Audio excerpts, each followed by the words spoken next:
He's just really exhausted. Can you water me? I think we got him Gatorade. Wait, I just threw up. I just need to get home. oh, he's back there over there. Okay. You got a bottle of water?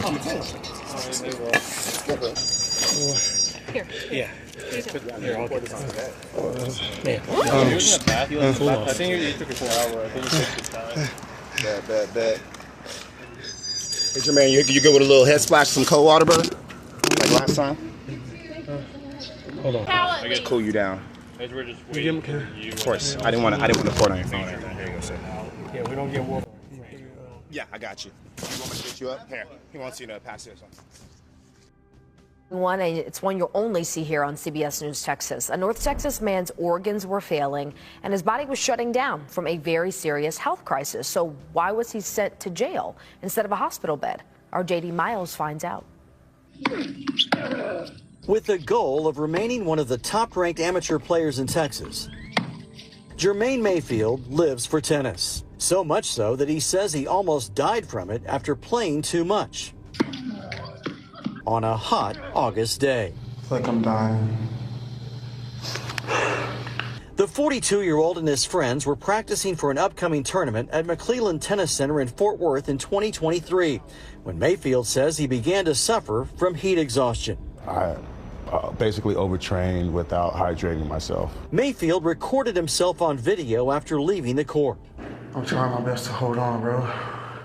I made it to the locker room in McClellan, and that's when I get on my phone and I tell my brother on my phone, I'm like, something is wrong. As soon as we got to the tennis center to get him back home, we tried to get him out the door and he immediately collapsed and threw up. Mayfield's doubles partner, Stephen Floyd, helped get him to the emergency room at nearby JPS Hospital, where he waited to be seen by a doctor. I had very little control over my muscles, so at any given moment, I would have like these spasms. Sitting in like this position made it worse. So Mayfield says he decided to lie on the floor, which didn't sit well with hospital staff.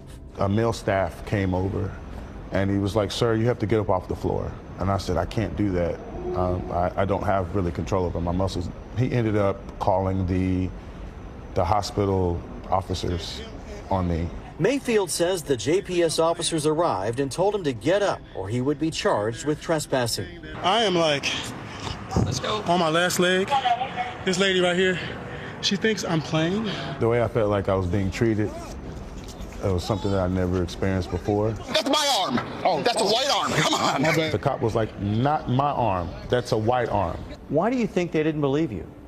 I have no idea. The way she treated me, the way she talked about me on the floor, saying that I was acting, that I could win an Academy Award, because I guess she didn't believe that I was in severe health. Instead of a hospital bed, Mayfield ended up in a cell here at the Tarrant County Jail. Still suffering the effects from heat exhaustion, he says it didn't take long for the medical staff here to diagnose a serious health issue.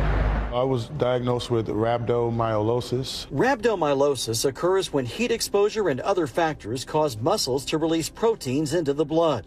It can be deadly if left untreated. He said, "We need to rush you to the hospital." So I ended up getting rushed back to the hospital from being, arrested, to the same hospital.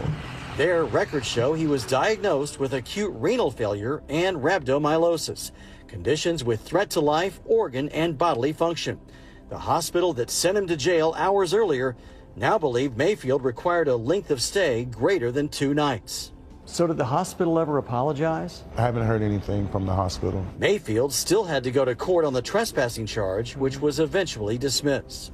JPS would only release a statement in response to our questions, which says, JPS Health Network is committed to providing high-quality care to all patients, regardless of their race, ethnicity, age, disability, or background.